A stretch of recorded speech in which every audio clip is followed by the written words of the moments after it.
Good afternoon, good evening, Fabulites. You know what I got? I got a review, recap, commentary, basically, on Real Housewives of Potomac, Season 2, Reunion, Part 2. So, look, I got a whole bunch of notes, but I don't really, did a lot happen? Okay, let me go through my notes, because maybe some stuff happened that I forgot about. I ain't wake up thinking about none of this mess. So let's jump right in. I'm Angela, and the channel is Be Fabulous You. Thank you for clicking and sticking around for my recap, review, commentary on the reunion. Let's go. Oh my God. I'm choking. I'm dying. I'm not dying. Okay. So, at the end of the last one, and I didn't really talk about it because I was like, is that the preview or is that, I didn't know. But Robin was, this hot mic situation has been a theme in this season. So Robin was on the mic. They went to commercial break so people know the cameras are still going, but she's still talking. I still couldn't figure out if Ashley could hear her and understand what she was saying. You know, just because we could hear it clearly, she was mic'd, but maybe the person over there couldn't hear. Because just like, what's the child's name? Just like Monique said, she always knew her mother-in-law was whispering, but she couldn't really understand what she was saying. But now the woman is on mic, so she could hear very clearly what she's saying. Okay, so maybe that's the situation with Robin. Because Robin is over there talking about she gonna beat Ashley's ass. If she wasn't on cameras, that's what would have had happened. And that Ash always want to talk about how she from the hood. And she say, well, Juan is from the hood. Somebody tweeted, so what is she hood adjacent? What does Juan have to do with her? They didn't say that, but I was like, what does that have to do with anything? And that Ashley don't want to go there. So I don't know. I wasn't impressed. I know that some people, I have heard or read people saying that that's one of the things that they really like about Robin, that she'll get, you know, down and dirty or whatever.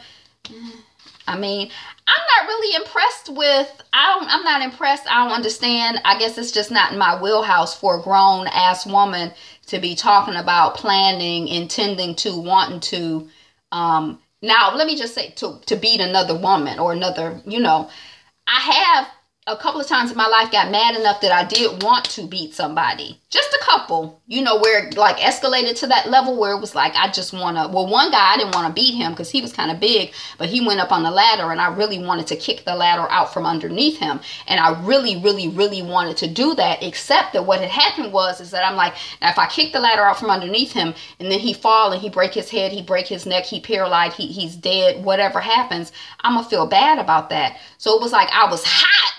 But I wasn't so hot that I like blacked out or anything. Because I was like, I don't think it's really that. I need to make that a story time. Because I didn't really think it was that important to be killing nobody over. Because then it's like I had to. But anyway, I don't really. So Robin saying she gonna beat somebody's ass, or she should, or whatever. Okay. I'm not impressed. So then the guys are coming on the stage. We have Ray Huger. We have the Wizard of Oz. Mike, Ashley's husband, Mike, who I call the Wizard of Oz. And I saw in the recap that somebody else called him the Wizard of Oz. I'm like, I didn't know that. I love that. And we have Chris Samuels, and then we have Juan Dixon. So Ray, Ash, and Ray, the Wizard, and Chris are all husbands. And Juan is a ex-husband, baby daddy, live-in lover, friend. We don't know. Okay, so then we got a back and forth on their career. He's got a head coaching job. I don't know what that's talking about, but Juan has a head coaching job. So I think he was back and forth in terms of whether he was going to be on the show with the men, because, you know, he's concerned about his career. He's a head coach now. I don't know if he felt like it would compromise his integrity or his professionalism being on this foolish show. I'm not sure what the issue was. That's what I would think, but I don't know. Shoot. Like doing things. Oh, and then Ray is like, okay, so he said he likes doing things that make sense. The house that they had for 20 years was already too big, and so now she's going bigger. And then so I was kind of like, you like doing things that make sense. Y'all couldn't, y'all, okay. And then Andy asked something about the parents or whatever, and he's like, well, you know, I didn't really know about it. She didn't say anything to me about it, but, you know, it was almost like he was presenting it as if, well, she just kept it to herself, but I just kind of figured it out. And I feel like, Ray, stick to that story. That's my story. That's our story. We husband and wife, and we sticking to that story. That's our story, and we're stick to that story, Ray. Stick to it. Okay, Mr. Ray, sorry, sir. So Ray said that he lived in a tenement as a kid, and this man said he lived in a tenement as a kid, and they were on the waiting list to get into the projects. Now that's intense. That's intense. And so I guess all of this stuff is just petty to him. He like, if I got $1 million, if I got $40 million, I'm way better off than I was, you know, 70 years ago, however long, you know, I don't know how old he is, but, you know, my life has gotten better and better and better. I ain't gonna complain.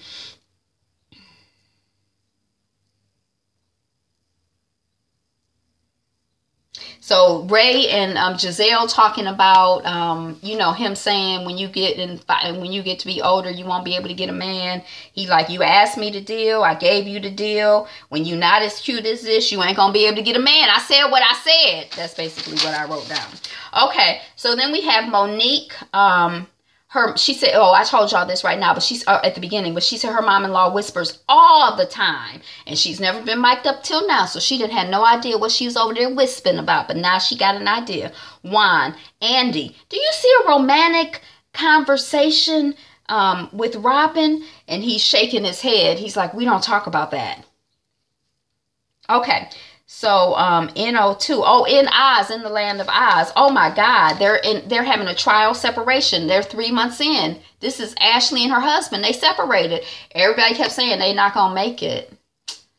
Well, I mean, it's all for the good, right? Whatever. We just have to trust that it's all for the good. And it's not my life anyway. So I wish you the best, Miss Ashley and Mr. Michael. Y'all, you know, it's gonna work out for the good. Okay, so then we have the Wizard is, woo, he mad at the Green-Eyed Sisters plus Shasha. He feel like they should take part of the blame for the breakup of this relationship. I was kind of like, well, gosh. And to me, he seems a little bit too mature to be blaming other people for what's going on in his relationship, other than the people that are in the relationship with him. That seemed like a young mindset to me. You know, as I've gotten older, I can more and more see how I'm responsible, you know, and other people are just ancillary to that. Ash wants to support. Also, Ash wants to be able to support her mom on her own. Right now, her husband is supporting her mom. And that's why she was really, really anxious and passionate about the restaurant, because she wants to have a source of income so she would be able to support her mom. So Ash is the one that moved out. The Green-Eyed Sisters, especially, I think Giselle was like, who moved out? Who's, Green-Eyed Sisters have questions. Who moved out and to where? So Ash moved out. And Ash is in her 20s. I don't know why I thought the girl was in her early 30s. But 20, she young. Juan, he said he enjoyed being here when they were leaving. I'm like, lies! All lies. Then we back to them hot mics. You know, that was just the theme throughout the season. Okay. The haves and the have-nots. I don't know what that is. What they say about the have. Y'all remember I wrote the haves and the have-nots. Okay, so, Oh, that's what the segment was called, the haves and the have-nots. So they were saying how Sharice spent $92,000 for her champagne room. $92,000? I missed that. $92,000. You could, in some places, you can buy a house for $92,000. I mean, I guess that house is not nearly as fabulous as that champagne room, but my Lord.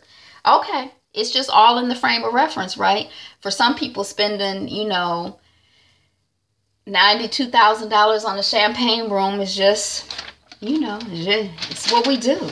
And for some people, if they had $92,000, that would be a good down payment for a house, or maybe they're trying to save up to buy their house without finance, you know. But anyway, okay. So then this whole thing with Miss Ladybug and her implants.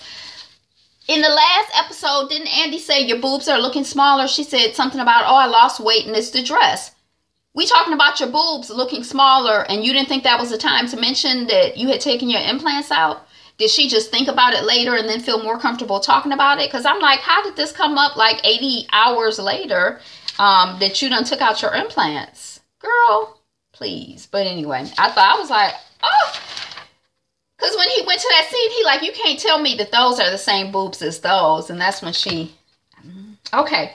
Shasha, she says she does want to go on Love Connection. Have you seen Andy Cohen's Love Connection? Y'all, there was a couple that got engaged. They went on one date with each other, and then they couldn't see each other until they came back on the show, because that's where they're not supposed to see each other or talk. So they just had the one date, and when she picked him at the end, he got down on his knee and had a ring, and he proposed to her, and she said yes on Love Connection. And this was a black woman and a white man, and I want to know what happened. What happened? I mean, are they still together? Because see, sometimes at the end of Love Connection, these people are like, oh yeah, I think I found my wonderful person. This is who I picked to go on my overnight romantic date. And then by the time they get to the overnight romantic date, the people done broke up. One of them don't show up, or all kinds of mess and confusion happen. Now, these people who got engaged, they did show up at their date, and they looked like they were having a good time on their romantic overnight date. But anyway, child, Shasha say she want to go on Love Connection. Maybe she saw that episode I saw. And then didn't we see one of the Housewives of New York on Love Connection. So anyway, Love Connection. I used to love that original Love Connection. I guess there was some rumor that somebody paid for Karen's party. I'm like, well, who paid for their party? And Karen said, Andy, did you pay? And he said no. And I don't know if she meant you as in you and Bravo, because I know he didn't personally pay for it, but I don't know. But anyway, Ash heard that Giselle, she said, oh, I heard Giselle that you, no, not Giselle. Oh, Ash was talking to Sharice, and she's like, or about her, I heard you have some interesting parties. And I'm like, are they talking about orgies? I mean, what are they talking about? And then Giselle cleared it up. She said sex toy parties. Is that what she said? And then Sharice is like, yup, people are into what they're into. You and your hubby, Ash, you all like to go to gay clubs. And then Ash said, mm-hmm. And then she shut up. Okay, Bermuda. I never mentioned in my reviews Karen's hot mic, and how she said she had a picture of Sharice and the fireman doing, and I'm like, does she have a picture of them doing the do? Because just because you have a picture of me with somebody don't mean that we together. It just mean we together in that picture. So I was kind of confused by that. I'm like, y'all, you got pictures of them, some evidence that they a couple, you know. And then we had more of that hostess stuff, blah, blah, blah, blah, blah. And then Ash brought it back around to the fireman. And Ash, thanks for getting to the fireman and off the hostess. I guess that was me just saying it to her. And then Sharice is like, yeah, let's see the pictures. You have pictures, Miss Karen. Let's see the pictures. And I was like, yeah, let's see the pictures. Because if you have the evidence, let's bring the evidence out and let's see it. Don't be out here talking stuff about what you got and what you will do and what you gonna do or what you... Go on and do it. Bring out the... Go on and... you want us to wait? We'll wait. Go on and get the pictures. You come in here talking all of this stuff and you don't have receipts, Miss Karen. And Sharice, I was glad she caught her on it, because I'm like, you know, if you... Oh, I wouldn't do that to you. Karen said, I'm not going to do that. And I'm like, why not? I mean, she said to bring it on. I'd be like, if I had him, I'd be like, okay, here you know, I'm going to bring him on. You said it. But anyway, Ash is my, wait. Okay, so Sharice said, and people say that you, Karen, have a boyfriend. And I'm not going to say anything about that. Blue eyes. But you just said something about it. But anyway, Ash's mouth was open. Giselle's eyes were bucked. Ashley, silly, back it up. I don't know what that means. Back it up. Back it up. My money. Oh, and then there was a conversation about, I guess Karen feels that her money is not sports money, that she comes from intelligent money. Her husband made his money using his brain. Your husband's, you made your money being a black buck using your body. I was like, oh, you know, it's kind of like the old money, new money. This money is better because it's old money. This money is better because it's brain money. I'm like, okay, I guess we got to have something to feel better about ourselves for. I don't know. But anyway, and then Kara said, Giselle is many things. For as Rox does her reviews, she always be squinting one of her eyes when she does Kara. So now I can't look at the real life Kara without seeing Giselle may be many things, but a liar she is not. And I'm like, okay, Giselle, maybe she don't lie about no other stuff, but wasn't she lying about the Monique stuff all season? She seemed like a... I don't agree, Miss Karen. I think Giselle might be a liar. And then Giselle is saying to Karen, you know, it's just a lot of us have seen you with this man. Now, nobody has any evidence of Sharice with her supposed man, but a lot of the women on this stage have met your man and seen you with your man, and people see you around with your man all the time, and it's just really not a good look for a married woman. And then Karen is like, well, it's not a good look for you to be dating 3 people. And Giselle was like, well, I'm single, you know. And I mean, just because she dating people don't mean she having sex with people. I'm like, 3 people, I feel that if you're a single woman, you should be dating at least 3 people. Really, you should be dating 5 or 6 people, because 2 of them are on their way in, 2 of them are kind of staying in the mix, and 2 of them are on their way out. So you need to keep a steady flow going. So 3 is like the bare minimum. You got to keep, you know, if you're trying to, you know, get married and all of that other stuff. Okay, so Giselle, you know, we found out that Ashley is separated, or yes, that she's separated, and Ashley says that she realized the other day, that's all the notes I have, but I do remember this. She says that she realized the other day that she did not want to get divorced, but she also feels that if she gets divorced, she gets divorced. If she doesn't, she doesn't. And her husband was basically like, I would like to get back with you, but not if it's the same old stuff. So that basically means that, you know, and he was saying how she's really young and he's seen her growing and maturing, but, you know, and Ashley is like, oh, you're not sure that you want to wait for me, or you can't wait for me. And I kind of felt like her feelings were hurt. And Karen was like, you know, being a younger woman with an older man, you know, and just listening to you, I feel like it don't sound good to me. Like y'all are in the danger zone in terms of divorce danger zone. So, you know, I wish you well, but it just doesn't sound good. And then so I don't know when that happened, but anyway, Giselle did ask Ash if she had a prenup, and you know, she like, I just want to make sure my girl is okay. And Ash is like, I'll be fine. I got the prenup, and we're well taken care of. So shit, she in her 20s. That child is young. She, you know. But anyway, that's what I had, Fabulites. That was the Real Housewives of Potomac. And thank you so much for clicking on the video and sticking around for my recap review. Like, comment, subscribe. Be you, be fabulous you. Peace.